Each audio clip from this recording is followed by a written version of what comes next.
Welcome to Acorn to Oak with Pennie Quaile-Pearce and co-host Matthew Donnachie. Within each acorn, there is the DNA that strives to be a mighty oak tree. All it needs to reach its potential for greatness is to be activated. You are the acorn. On this show, we will share with you the tools and guidance you need to grow into the person you are meant to be. And now your host, Pennie Quaile-Pearce and co-host Matthew Donnachie.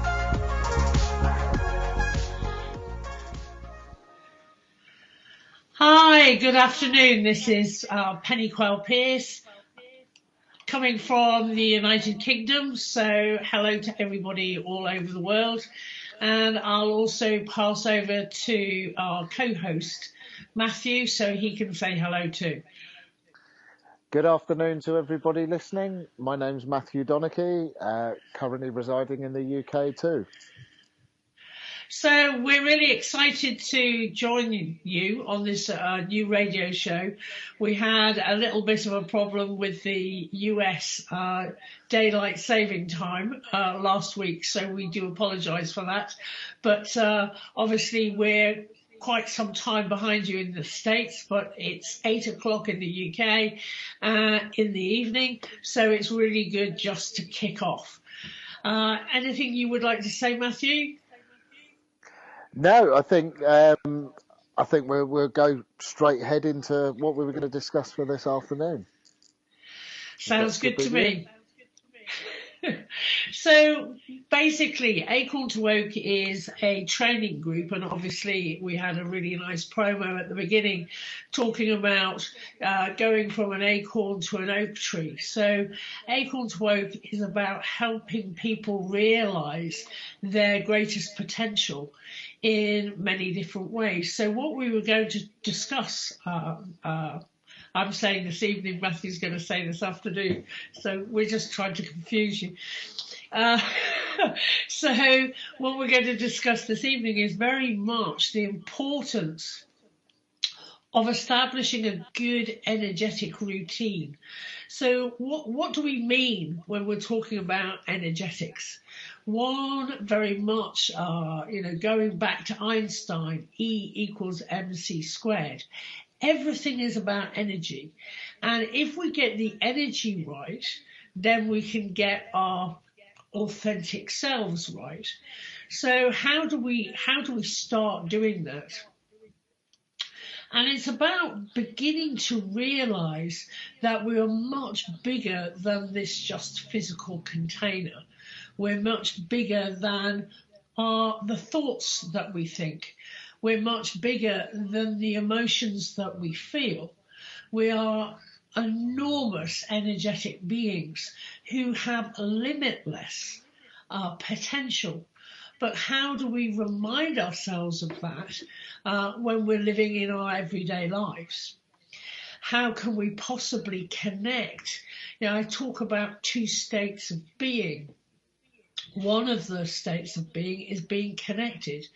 And when we talk about connection, we're talking about being connected to that bigger part of self, that higher self. And, in the flow, everything's moving and grooving, cooking on gas. We feel like we're cooking on gas. We're doing work that we love to do. That is our calling.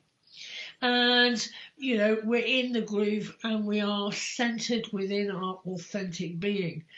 Being disconnected, which is the other state, is when we are disconnected from our authentic selves and we're in pain and suffering, maybe doing a job that we hate. Our relationships with our family and friends are, it's all full of drama instead of harmony and, being within ourselves. So when you look at the two states of being, connected or disconnected, and you actually think about how long you spend in disconnection, it may be 2 or 3 hours per day, or it could be 5 or 6. Or it could be 14 or 15, or even in the 20s. And we're disconnected from our authentic selves. And if you times that by 7, you'd get your weekly average of how much time you spend in disconnection. And if you times that by 52, you get the yearly average. And if you do that sum, it's staggering how much time you spend in disconnection and suffering. And if you looked at that, if you looked at it seriously and thought, well, if I'm spending this huge chunk of time in disconnection and suffering, what could I be producing? What kind of impact could I have in the world? What type of contribution could I give to my community if I didn't spend that amount of time in pain and suffering? And the point being here, and I will let Matthew talk in a second, he's probably gagging. It's just that if we don't get this type of arithmetic, we tend to spend our lives in survival, which is very much part of what the conscious mind does. But what we actually want to do is spend our time thriving, not surviving. So handing over to Matthew for a moment so that he can have a little bit of a chat, because I can chat. Yes, it's interesting because we think about the time that we actually spend in out of connection or in suffering. And I mean, if it's an average of 4 hours a day, people that are doing deep emotional work and sort of spiritual work generally find that it's 1 or 2. So it'd be the hour perhaps when they wake up in the morning before they've done their sort of meditation or their practice, and maybe an hour when they're just trying to sort of switch off at night. The average is between 4 to 6. When we were in a group recently in America, and the average was 4 to 6. That's 28 hours a week. And there's a saying I love, which worrying is like praying for the things you don't want. And well, if people are worrying for 28 hours per week, imagine what it's bringing into their consciousness and into their life. And when you make an effort to sort of work on this, if you can spend an extra 28 hours a week sort of manifesting the things that you would like rather than worrying, and in the disillusion of life, imagine what we could be bringing into our lives. I think the thing for me is, we miss the magic moments with our loved ones. If we're not present enough to actually see them when they're happening. I'm in a very lucky situation. I have a 2-year-old son who is a delight, and he brings magic moments by the dozen. He really does. It's just amazing to be present watching him grow, and how he's Mr. Speedy. He's going through a period in his life now where he's Mr. Zoom. He has to zoom everywhere. It's delightful to watch. But if you're in suffering and disconnection, I would miss so much from my son's life and being present for him. And it's really, really important to do that. And obviously, Matthew knows my son very well, so I'm sure he can agree with what I'm saying. He is so present, and it's amazing to watch children of that age, and how they are just so present, so delightful, so much in love and with the world, and curious beyond belief. And when you look at that, that's connection. Our 2-year-olds absolutely. And our children can show us so much because they are so connected with their authentic selves. And at the moment, again, Hector is skipping everywhere. Everywhere is skipping. I look at him and I'm worn out by the time I've spent half an hour with him sometimes, because he's just on the go all the time. And but he is as I said before, he's so connected to his authentic self. He's so connected to his higher self, depending on your frame of reference when you're listening to this. For me, he's just so in connection with his soul, and he allows his soul to sing. Yeah, Yeah, it's so very much within the young children. I think you can see we all remember the purity of when we were children. Not all of us had great upbringings, and that is just what it is. But we all remember the innocence of dreaming as a child and the imagination. You could have a bucket and a few random objects in the garden, but to you it was a tea party or whatever it was you were dreaming up at that moment. And it's it's only because we take ourselves too seriously in adulthood that we don't connect with that purity, and that's where people don't have that connection in their life. I think children naturally, it's a natural state for them, through years of growing up and teenage years and being told that certain things at school, we just don't allow ourselves to connect with that part of self in adult life, or most don't. unfortunately, I think what actually happens is people start to judge us as we're moving along in life. And I am a member of the Self-Realization Fellowship, and one of the monks tells an amazing story about a child called Johnny. And so he went up to him and said, "Oh, hi, good morning, Johnny. How are you doing?" And Johnny didn't turn, and he couldn't understand why. And so he went up to Johnny and said, "Johnny, I'm just shaking your name." And he said, "Oh, it's Johnny No." He went, "What? Why are you saying Johnny No?" And he says, "Well, that's what my mother calls me." So it was just really showing that, every time Johnny, obviously, his name was mentioned, he was always telling not to do something. Don't do that, or no, you can't do that. So he actually thought his name was Johnny No, and it's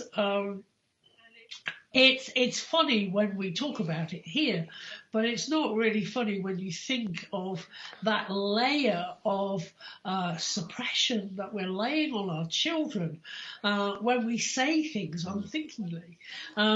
Matthew is doing a talk at the weekend, and I'll let him tell you about it.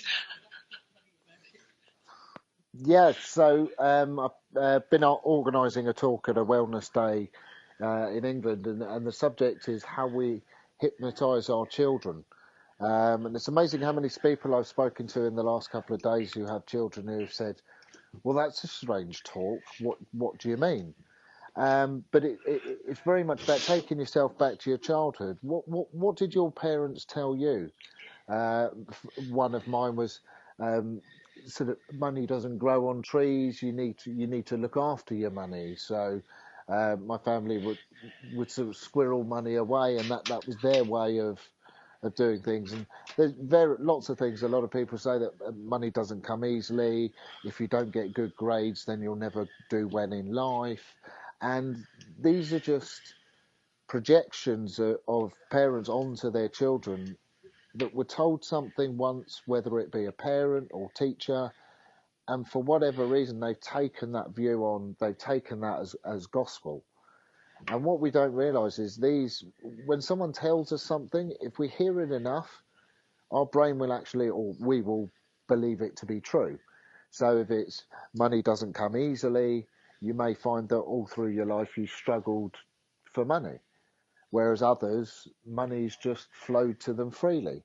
And it may well be that their parents happen to be good with resources around money, and they were told, "You're always going to be all right. Money comes easily." But what we don't realise is we're putting our own experience onto our children, and although we're trying to teach them in a sensible manner, actually what we're doing is putting negative thought forms onto them. And for them, that it may not be true to our modern situations, whereas for my parents, obviously 30 years ago, it was a very different story. And 30 years back from then, people would talk about rationing and this sort of thing. So generation over generation, we are actually hypnotizing our children into believing what was true for us 20 years ago. It's a real difficult situation. I know, obviously, with myself and the experience that I'm having at the moment, but it's so easy to, as a parent, and obviously as a mum myself, to put our own fears onto our children. I know I have had to really. There's been times where I've had my heart in my mouth, thinking, "Oh my God, he's going to trip, he's going to fall, he's going to, and actually stop myself from putting my fears onto my son." And so far it's worked. He's, as I said, Mr. Zoom, but it is really, really difficult, and it's making sure as a parent you stay as present as you possibly can, as well as having lots of fun and lots of joy with your children, which I'm sure you all do with no problem whatsoever. So it is really, really difficult, but it's also one of the ways that we can start looking at ourselves and beginning to what was good, what was, I introspect or reflect every day and find out what was good, what was not so good, and give myself the ability to change my behavior the next day.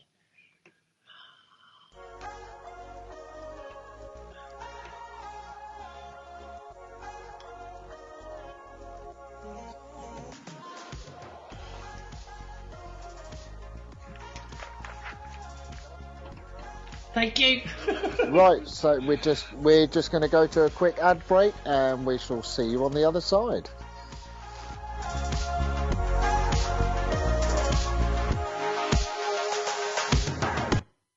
Your conscious connection to a more mindful world. OMTimes Radio, IOM FM. OMTimes Magazine is one of the leading online content providers of positivity, wellness, and personal empowerment. A philanthropic organization, their net proceeds are funneled to support worldwide charity initiatives via Humanity Healing International. Through their commitment to creating community and providing conscious content, they aspire to uplift humanity on a global scale. OMTimes, co-creating a more conscious lifestyle. I'm Kathy Williams, host of Sexy Mom Abundant Life radio show on Thursdays at 5 p.m. Eastern, 2 p.m. Pacific. On the show, we explore living abundantly in every area of your life. Ways to let go of limiting patterns and beliefs and to step into the flow of creativity and possibility, knowing you are supported by the universe. We are talking about your life. Ever wonder, is this as good as it gets? No, it could be so much better. At Acorn to Oak, we know you are seeking more happiness, joy, unconditional love, financial freedom, passion, and purpose. Find your unique mojo and live an extraordinary life. Want to know more? Contact us at our website, acorntooak.org.uk. 1 in 3 adults has prediabetes. 1 in 3. That means it could be you, your football buddy, your football buddy, or you, your best man, your worst man, you, your dog walker, your cat jogger. While 1 in 3 adults has prediabetes, with early diagnosis, prediabetes can be reversed. Take the risk test at doihaveprediabetes.org. Brought to you by the Ad Council and its Prediabetes Awareness Partners.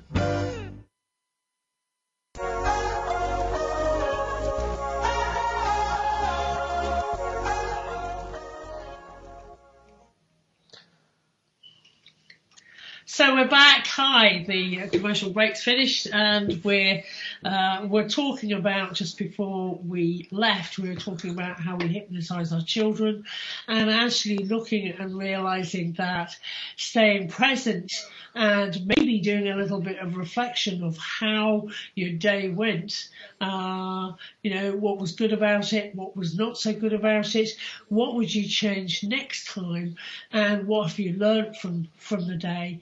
And, that's not just for parents, that's for every single one of us.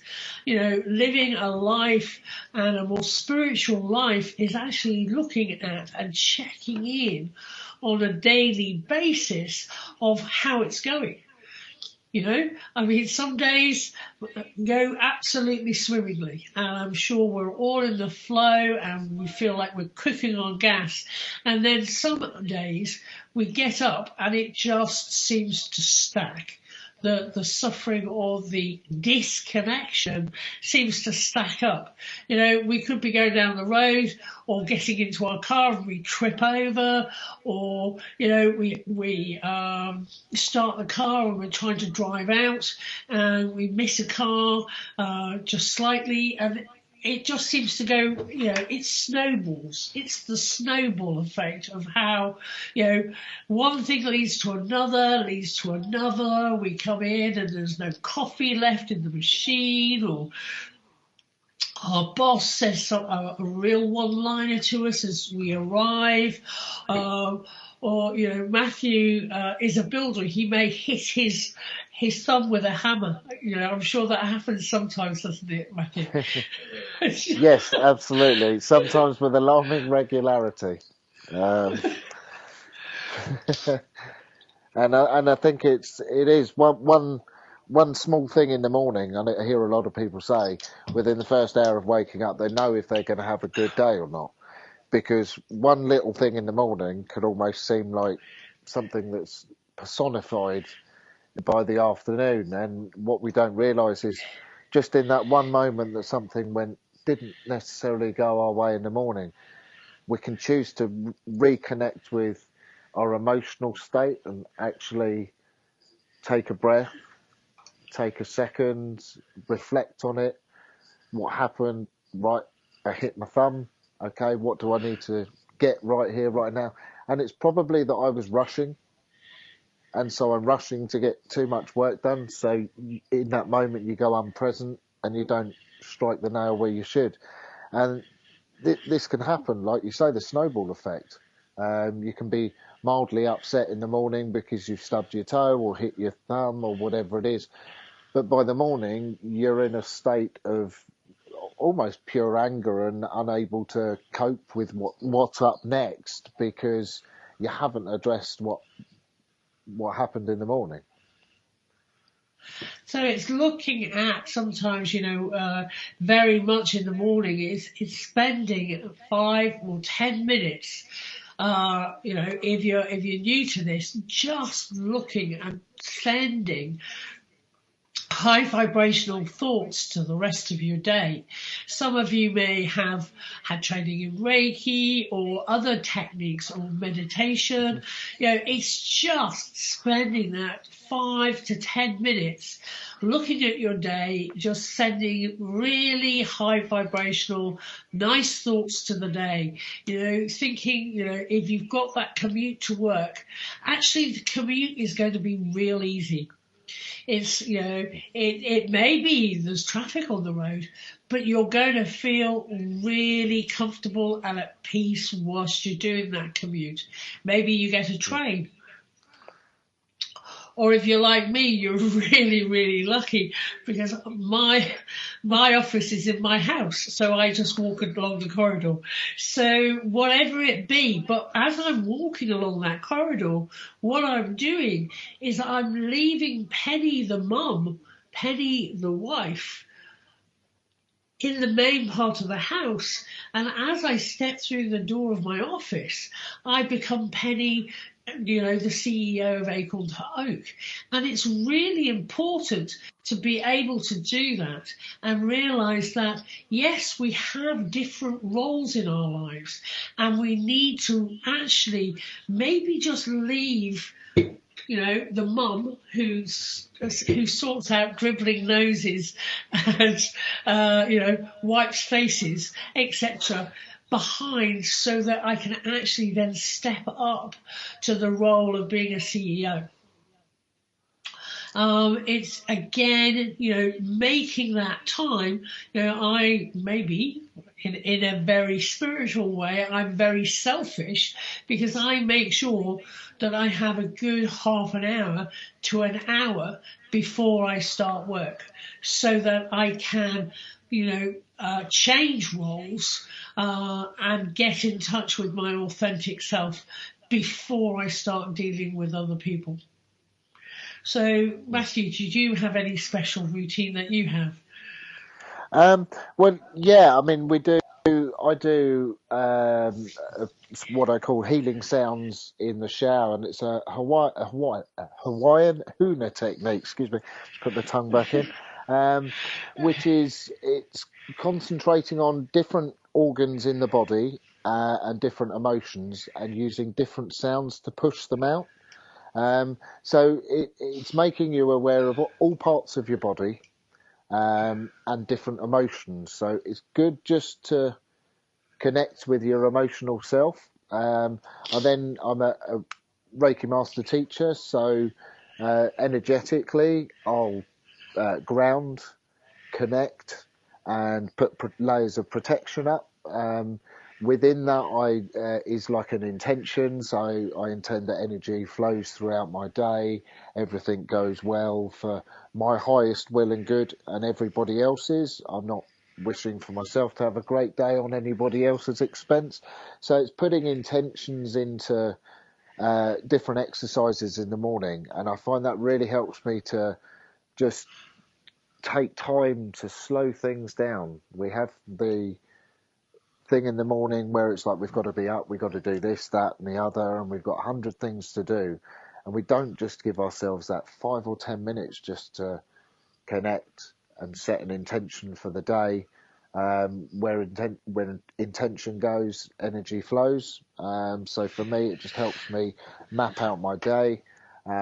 Personally, I'd like a meditation in the morning, because that allows me to connect to something far greater than myself, and to have that peace every morning and that real connection, for me, completely changed my daily experience. Yeah, there's a great Gandhi quote, actually, when he was actually talking to somebody in the press, and he said, I've got a really, really busy day today. I must meditate for 2 hours, not 1. And I just looked at that and I just went, absolutely. Everybody laughs at me at Acorn to Oak, because I have a saying which I've stolen actually from the Special Forces, the SAS, and they will actually talk about planning and preparation. They talk about the 6 Ps.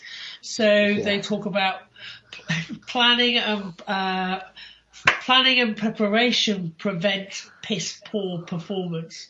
And for us, in the UK, piss means really bad.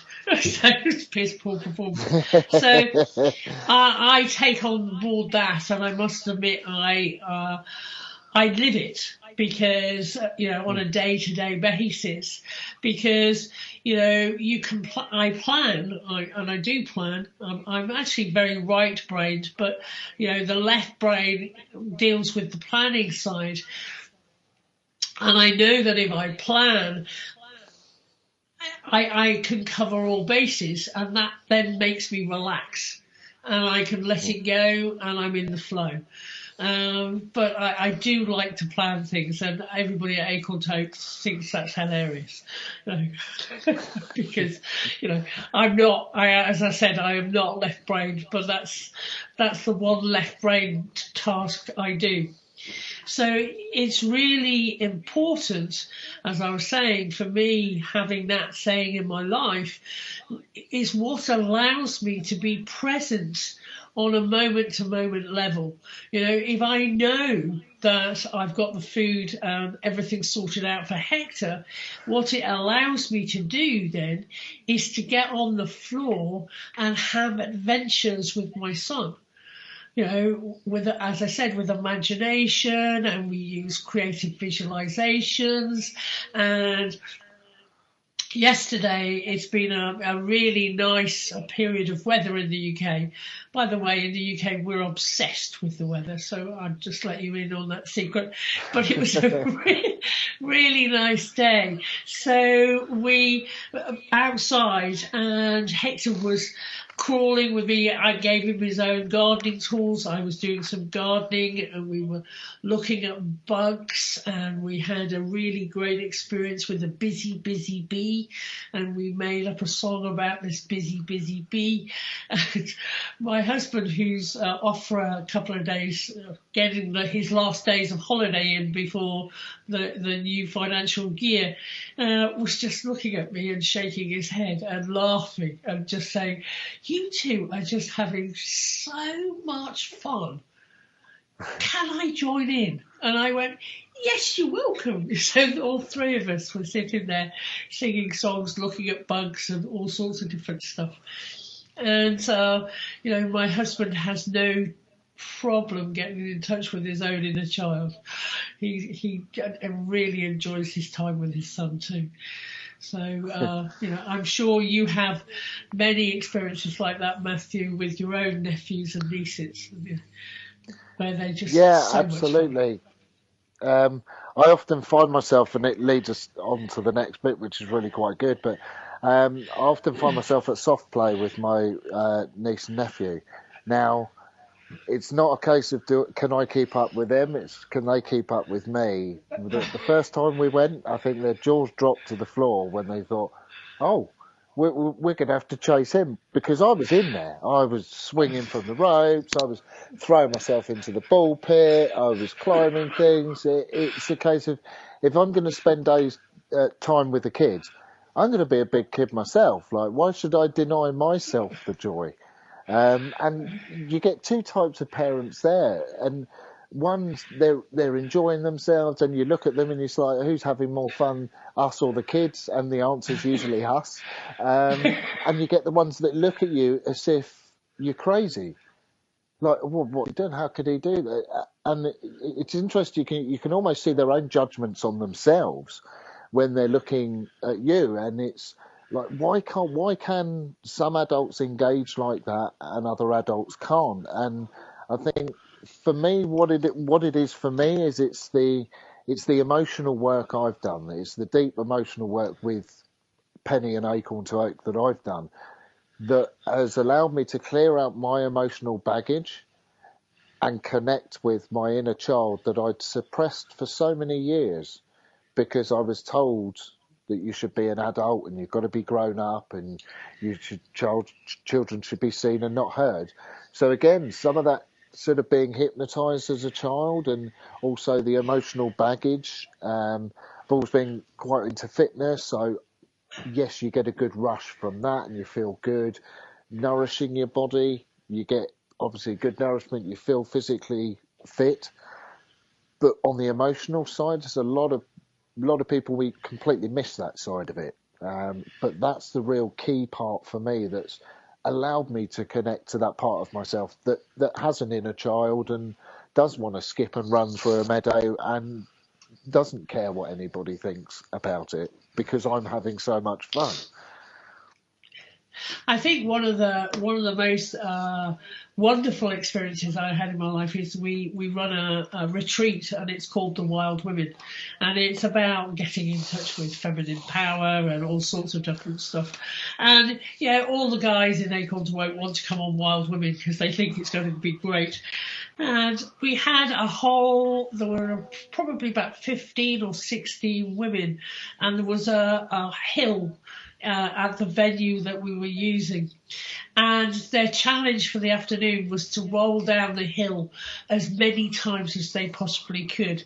And we had, it's like we had a prize that we were going to award to the person who'd done the most rolls. And one lady rolled down that hill 246 times. And I went, whoa, that's better than any of my results. And it was just the joy when you looked at her face and the joy she had, and all the women had. Not as many were so obsessive as she was, but hey, it's whatever, it's whatever floats your boat, isn't it? And that's what's so amazing. And I was talking to Matthew earlier on in the week about him giving this talk, how we hypnotise our children, and and I'm going to say this quote for you. He actually turned around and said, how many people will say, I would die for my children. I love them so much.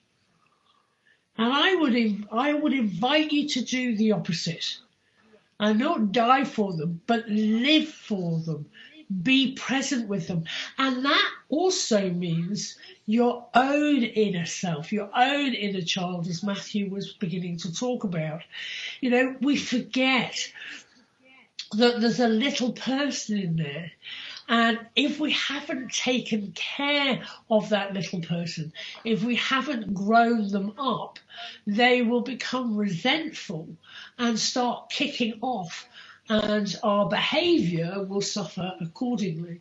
And some of this stuff is what we talk about at Acorn to Oak, and what we help people to do is to really begin to look at the health of every aspect of self, not just your inner self, but also your inner parents, your inner critic, your mean, angry bitch, your really aggressive, warrior person, and all of those wonderful archetypes that we've got within ourselves. So again, we will be moving rapidly now to another commercial break, but we would really love you to come back and spend the rest of the hour with us.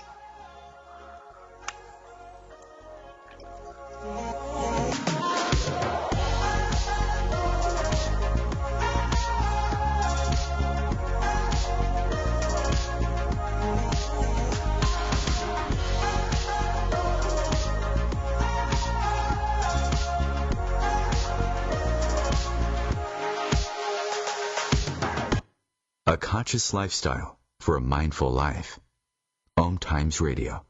IOM FM. Being a radio host on IOM FM allows you to build your show on a rich platform with the power of the internet to fulfill your outreach goals and connect with a very specialized and global online audience, unlimited by time and distance. OMTimes Radio will provide you with web relevance, a recognizable conscious brand, and with the standard of excellence that has accompanied every single OMTimes endeavor. Host your show with OMTimes Radio Network. Hello, I'm Sandy Sedgbeer, host of OMTimes Magazine's flagship radio show, What is Going On? My passion is sifting through information, research, and innovations from new thought teachers, speakers, and researchers pushing back the boundaries of what we know about life, energy, metaphysics, and the universe.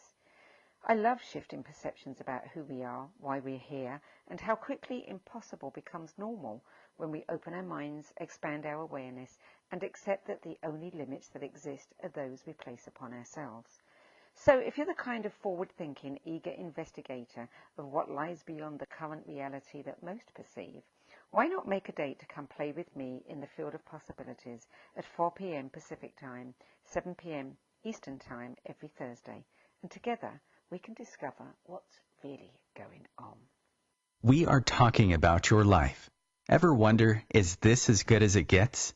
No, it could be so much better. At Acorn to Oak, We know you are seeking more happiness, joy, unconditional love, financial freedom, passion, and purpose. Find your unique mojo and live an extraordinary life. Want to know more? Contact us at our website, acorntooak.org.uk. Long ago, you wouldn't think of galloping on a horse while doing calligraphy, and you wouldn't have attempted to ride your bike while typing a letter. Yet you think you can safely operate a multi-ton vehicle while texting? Behind the wheel is no place to multitask. If you want to BRB, drive now and text later. Lives depend on it. Visit StopTextStopWrecks.org, a message brought to you by the National Highway Traffic Safety Administration, Project Yellow Light, Noise, and the Ad Council.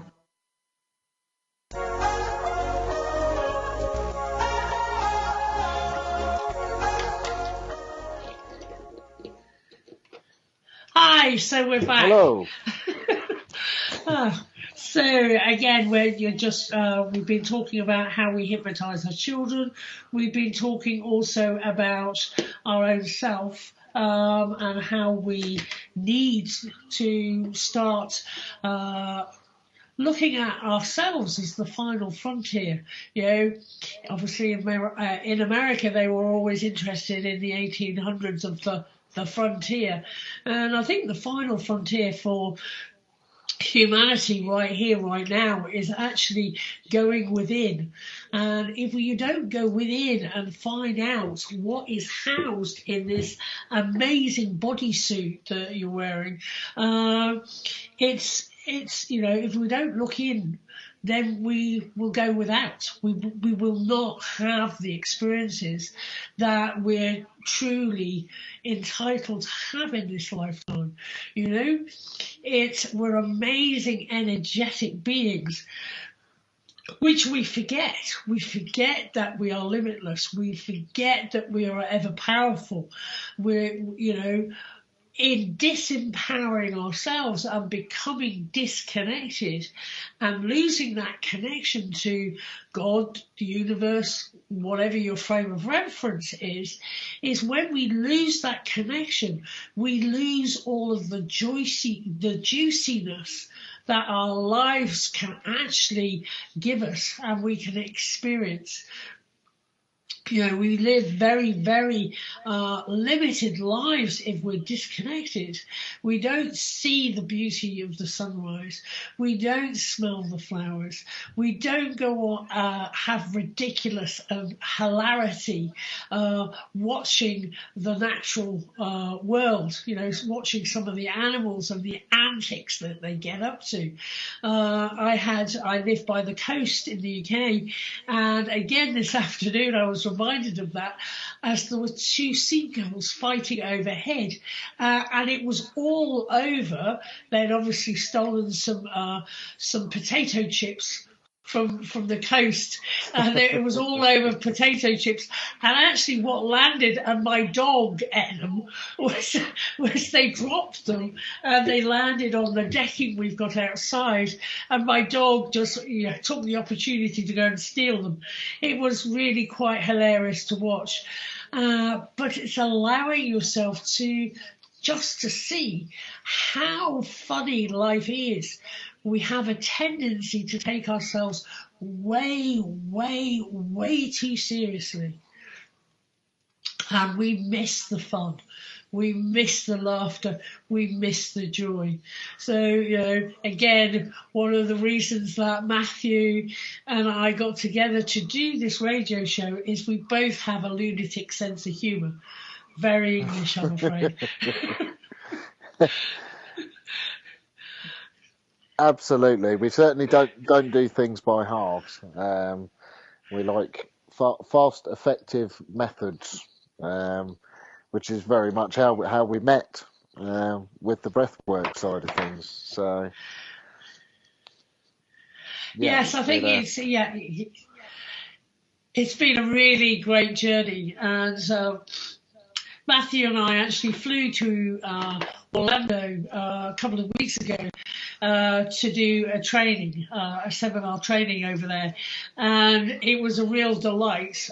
We pitched, or we bid with Norwegian Airlines. I don't know if you know them, but you can pitch and do an offer, and we got an upgrade, and it was just so funny. We were just really loving the fact that we're being treated like celebrities, and really enjoyed the whole experience. The 9-hour flight wasn't so fun, but hey, the food was great, and the seats were fantastic. And it is literally just learning. Part of our job as human beings is to realise that, we're here to learn. It's a journey. We're here to enjoy our experiences. We're not here to suffer. We're not here to be in pain. We're actually here to laugh and be happy and allow our souls to sing. But the trouble is when we come through and we're incarnated into these, new bodies, is we go through a forgetting, and we enter into Maya, which is delusion, and we forget who we are. And again, there's a wonderful story by it's been written up a few times by different people about a eagle who was the eagle's egg was dropped into a chicken's coop and grew up with chickens. So this eagle grew up thinking it was a chicken, and therefore, it didn't know it could fly, because it stayed in its life of a chicken, and it pecked the ground to get seeds and to be fed, etc., etc. And this eagle lived its life as a chicken, and one night a fox got in to the chicken coop, and the eagle was killed. But it didn't know its own nature, that if it spread its wings, it could soar over the mountains and up into the distance and be free and never worry about a fox. But it had been hypnotized into living that chicken's life. So again, it seems to be all about hypnotizing tonight. Yeah, very much so. And I think, again, when you've sort of done the work we've done, so to put it out there, with Pennie, I've done some spiritual guidance. I've also trained with Reiki, but breath work, breath for life breath work has probably been the biggest tool for me in completely transforming my life. And I think when you've done that level of work, you can really everything changes, and you realise just how much you've been hypnotised, but not only that, how much you've hypnotised yourself. So how many times have you told yourself you're not good enough at something, or you can't do this, or that person's good at this, I'm not good at that? And it's almost like the longer your life goes on, the more you're creating that eagle within a chicken coop, because we're telling ourselves we can't do this. I mean, crikey, if making the light bulb was up to me, ladies and gentlemen, we wouldn't have light bulbs, because I would not have taken the 998 times Edison took to complete his task. I probably would have given up after 10, because I would have told myself that it's useless, I'm no good, I've tried it 10 times, it's not going to work, put it to bed.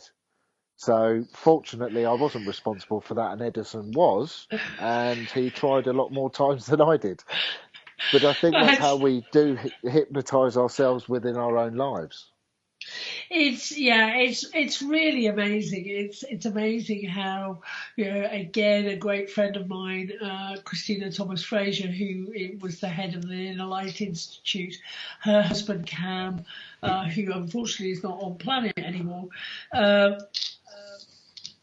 told a story about, he was a business coach, and he was talking to a whole bunch of left brain engineers and telling them, how to recruit people, how to then motivate people, and then how to encourage people from going from their own normal self into superstars. And he actually talked about, when you're given at the beginning of your life, you're given a paint by number canvas, and you're told to paint between the lines. So maybe, little girls should play dolls and tea parties. Boys should play cops and robbers, or, Indians and cowboys. And, in other words, paint between the lines. Little boys should not cry. They should be tough, paint between the lines. Girls, it's more emotionally acceptable. Don't be mean and don't be a bitch. Paint between the lines. Then, women shouldn't be firemen. Paint between the lines. Men need to be the provider. Paint between the lines. And over time, your paint by number canvas is full. And you take your paint by number canvas and you go to God, in heaven, and say, look what I've done. And you see his eyes fill with compassion, and say to this person, that's not what I asked you to do. I asked you to paint your own masterpiece. And he shows them the canvas that he would have provided. And this is one of the things for me I am absolutely passionate about. And it is, I am a mission-driven entrepreneur to help people realise that their voice is important, to be empowered and understand that, they are unique. And if they don't show up in life, then we all suffer from that. We all miss their uniqueness. We all miss what they could bring to this world. And if I could get a point across more than anything else, is dare to be different, dare to allow yourself to dance to your own rhythm in the drum. Because I would love to meet you. I would love to spend time with you, and I would love to see your uniqueness. That's what I'm passionate about. I'm handing that one over to you, Matthew. Yeah, and my passion as well is very much the same. It's helping people find what I've found in my own life. If it hadn't been for finding Acorn to Oak and Pennie and the work they do, I wouldn't know if I'd be on planet today. I was in such a state within my life of chaos and pain. But through the deep emotional work, it's allowed me to transform my own life, my own relationships, my own family. I mean, just when you think life can't get any better, it gets better again and again and again and again. And I just got to a point where I couldn't even believe that I had changed my life to the extent in which I had. And that was when I had the epiphany of this is what I need to be doing. This is my calling. I found something that can help people really transform emotionally, physically, their lives, and be living the dream that they dreamt when they was a child, living in the joy they felt as a child. No limits, obviously we still have rules and laws. However, it's living your own laws and living your own life. And it doesn't mean breaking any other laws, but it's don't listen to what anybody says. If anybody says it's supposed to be hard work, for them, okay, that may be true, but for you, it doesn't have to be that way. And that's what gave me the passion for helping others to help themselves, is because I've had that done with me and discovered that the power of it and just how people are living other people's lives and not the true life that they should be living for themselves. And that's where the joy and the passion and the dreaming sort of state is. But we've just suppressed it so much within ourselves.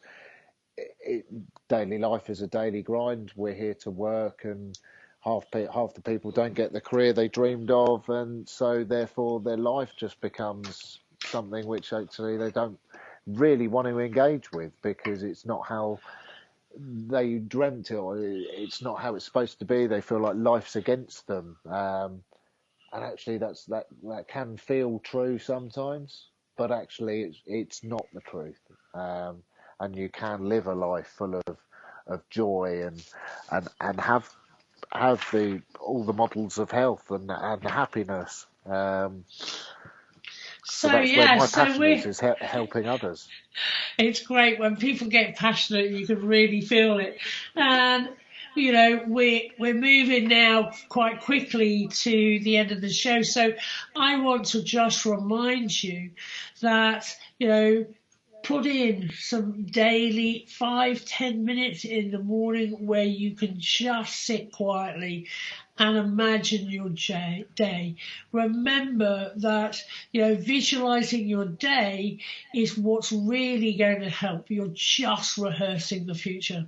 So get in there, spend 5 to 10 minutes in the morning visualizing your day so that you can start to build on this. And we're really, really excited about being with you every Thursday night.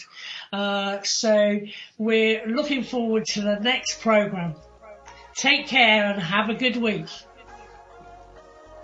It's been a pleasure to speak to you all, and we shall speak to you next week. Thank you very much.